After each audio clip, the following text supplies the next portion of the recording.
बिस्मिल्लाहिर्रहमानिर्रहीम। अस्सलामुअलैकुम वरहमतुल्लाहि वबरकातुहू। मेरे अज़ीज़ तलबा व तालिबात, मैं doctor Mirajuddin Khan, assistant professor शोबे उर्दू किसान पीजी कॉलेज बहराइच आपकी खिदमत में हाज़िर हूँ। मैं आपका अपने YouTube channel Urdu e learning में खैर मकदम करता हूँ। आज हम आपके सामने कलम के सिपाही मुंशी प्रेमचंद के मशहूर नावल गौदान के मुतालिक गुफ्तगू करेंगे। बाप ने आपका नाम धनपत राय, चचा ने नवाब राय और दयानिधि निगम ने आपका नाम प्रेमचंद रखा। आपकी पैदाइश 31 जुलाई 1880 ज़िला वाराणसी के लुम्ही नामी गांव में हुई। 1901 में अदबी ज़िंदगी का आगाज़ किया और एक नावलेट एक मामू का रोमान लिखा। 1930 में सरस्वती प्रेस से रिसाला हंस जारी किया। 1936 में लखनऊ में अंजुमन तरक्की पसंद मुसन्निफ़ीन के पहले इजलास की सदारत फरमाई। 16 जून 1936 को आपका इंतकाल हुआ। अब मुकम्मल तफसील आगे समाअत फरमाएँ। नावल निगारी की इर्तकाई कड़ियों में प्रेमचंद एक ऐसी कड़ी बनकर उर्दू नावल निगारी में ज़िंदा हैं जो हमारे अपने उस पसमानदा ग़ुलाम और इस्तेहसाल गज़ीदा समाज की बेआइनियाँ अक्कासी करती है कि असरी कर्ब से कारी मुतासिर हुए बगैर नहीं रहता। प्रेमचंद के नावलों में हमें आवाम के दिलों की धड़कनें सुनाई देती हैं, इनके जज्बात की खुशबू महकती है और आवाम की मोहब्बत के जज्बात ज़ाहिरी तौर पर सामने आते हैं। प्रेमचंद का असली नाम धनपत राय था, जिसे उनके वालिद मुंशी अजायब लायल ने रखा था। उनके वालिद डाकखाने में क्लर्क थे। चचा प्यार से उन्हें नवाब राय के नाम से पुकारा करते थे और दयानिधि निगम जो ज़माना के मुदीर थे, उनके मशवरे पर उन्होंने अपना नाम प्रेमचंद कर लिया। असरार माबिद, हम खुरमा हम सवाब, किश्ना, जलवे इसार, बाज़ार हुस्न, गोशे आफ़ियत, निर्मला, चौगाने हस्ती, पर्दे मजाज, बेवा, गबन, मैदान अमल, गौदान, मंगल सूत्र, ये सारे उनके नावल हैं। और गौदान से कबल जितने भी नावल लिखे गए उनमें सिर्फ ज़िंदगी के एक गोशे की तर्जुमानी की गई है, लेकिन प्रेमचंद ने गौदान में गैर मामूली वसात बख्शी है। गौदान प्रेमचंद का आखिरी नावल है। इस सिन्फ को उर्दू और हिंदी दोनों का शाहकार माना जाता है। ये उनकी ज़िंदगी भर की कमाई और मशक्क़त का नतीजा है। इसमें हकीकत निगारी और आवामी दोस्ती का शऊर खूब मिला हुआ है। प्रेमचंद ने अपने दौर के वाक़यात को जैसा देखा और महसूस किया, उसे उसी ज़बान में गौदान में पेश कर दिया। प्रेमचंद ने गौदान में जो वाक़यात ज़िंदगी की जीती जागती तस्वीरें पेश की हैं, वो कारी के जहन पर एक असर छोड़ जाती है। उर्दू और हिंदी के बेशतर नाक़दीन ने गौदान को न सिर्फ प्रेमचंद का बल्कि उर्दू और हिंदी का बेहतरीन नावल करार दिया है, और ये हकीकत है। गौदान का मौजू हिंदुस्तानी किसानों की बदहाली और उसकी मोहब्बत का इस्तेहसाल और इस वक्त का समाज और किसानों और सरमाएदारों की कशमकश है। किशन प्रसाद कौल, मेरी नज़र में अब तक कोई दूसरा नावल इस किस्म और इस पाए का उर्दू में नहीं गुज़रा। यकीनन इसे प्रेमचंद का शाहकार कह सकते हैं। इससे ज़्यादा साफ़ सुथरा आईना जिसमें देहाती ज़िंदगी की सभी किस्म की जीती जागती बोलती चालती तस्वीरें दिखाई देती हैं, उर्दू अदब में दूसरा नहीं है, ये किशन प्रसाद कौल ने कहा।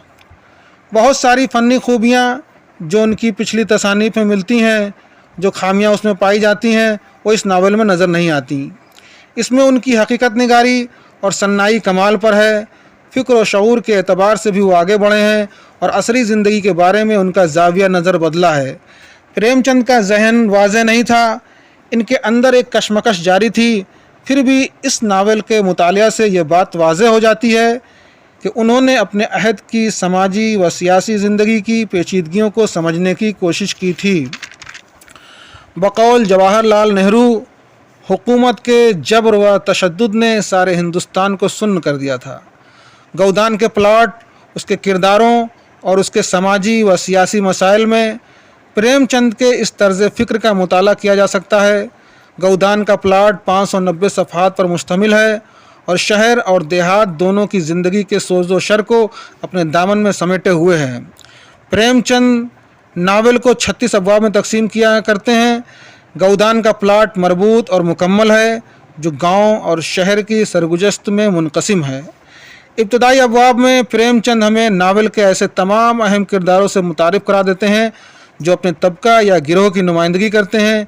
हुरी और धनिया किसानों के, दाता दीन, झुगरी सिंह, मंगू शाह मजहबी पेशवाओं के और साहूकारों के, राय अगरपाल सिंह ज़मींदारों के, खन्ना सरमाएदारों के, मेहता, मिर्ज़ा खुर्शीद, ओंकार नाथ मुतवस्सित तबका के दानश्वरों और कौमी रहनुमाओं के तमाम किरदार अपने किस्म के ख़यालात और रिवायात के साथ साथ मौजूद हैं।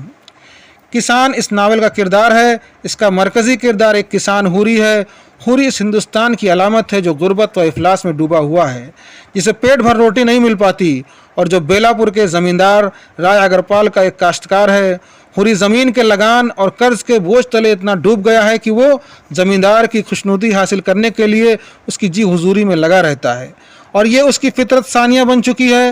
हुरी के इस मरकज़ी किरदार को प्रेमचंद ने इस तरह पेश कर दिया है जिस तरह गांव में इसमें पूरा सांस ले रहा है।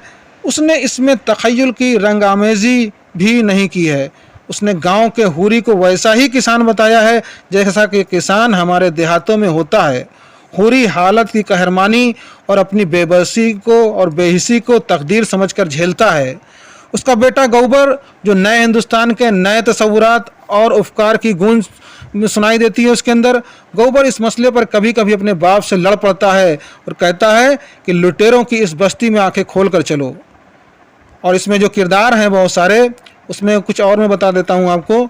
जनू गौबर का लड़का है, शोभा हुरी का भाई है, पुनिया हीरा की बीवी है, राय अगरपाल जमींदार है सिमरन गांव का, और रुद्रपाल अगरपाल का बेटा सलिया चमारन है, और मिस्टर मेहता फ़लसफ़ा के प्रोफेसर हैं, मिस मालती लेडी डॉक्टर हैं, खन्ना बैंक मैनेजर है, ओमकार नाथ बिजली अखबार का एडिटर है, श्याम बिहारी वकील हैं।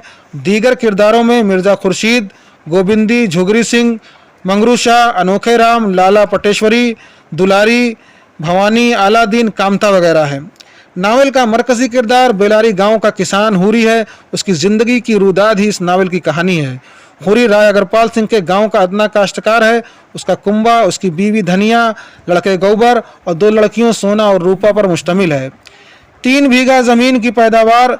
साल में उसे कोई ऐसा दिन कम होता है जब पेट भर के वो खाना खाते हों। हुरी कर्ज के भारी बोझ तले कुचला जा रहा है।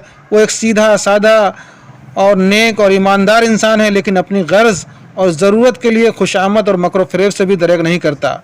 अपने दरवाजे पर एक गाय बंधी हुई देखना उसकी ज़िंदगी की सबसे बड़ी आरजू है।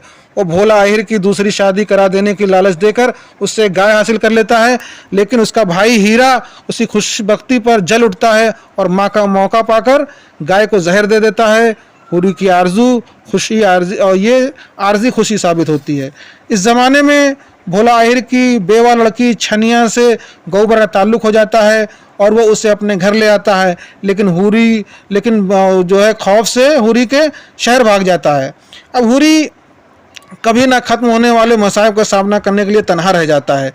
झनिया को घर में रखने के जुर्म में बिरादरी और मजहब के ठेकेदार उससे तावान लेते हैं, उसकी सारी फसल काट लेते हैं और उस भोला अपनी बेइज्जती का इंतकाम लेता है और गाय के बदले में हुरी के बैल खोल ले जाता है।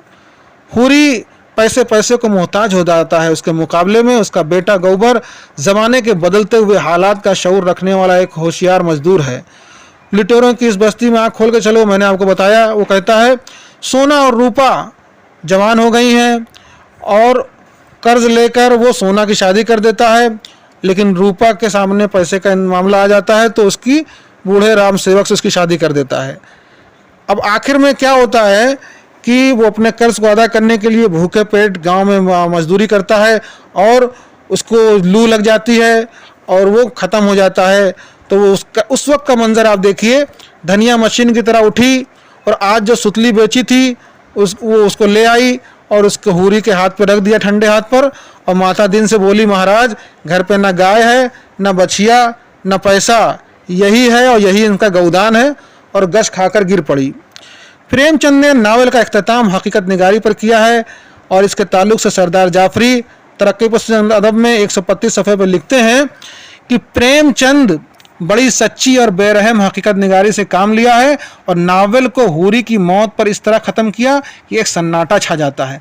शायद इकबाल ने इसी मौके के लिए कहा था कि उठो मेरी दुनिया के गरीबों को जगा दो, उठो मेरी दुनिया के गरीबों को जगा दो, काखे उमरा की दरो दीवार हिला दो, गरमाओ गरीबों का लहू सोजे यकीन से, कुंजश के फरामाया को शाहीन से लड़ा दो, और सुल्तान ये जमहूर का आता है ज़माना, सुल्तान ये जमहूर का आता है ज़माना, जो नक्श कोहन तुमको नजर आए उसको मिटा दो। डॉक्टर राम विलास वर्मा लिखते हैं कि इस नावल में किसानों की दुख भरी जिंदगी की जितनी हमदर्दी बढ़ गई है, उतनी ही उनको लूटने वालों के खिलाफ गुस्सा भी और पैदा होता है। प्रेमचंद का मकसद महज हमदर्दी नहीं है, बल्कि बगावत और नफ़रत है।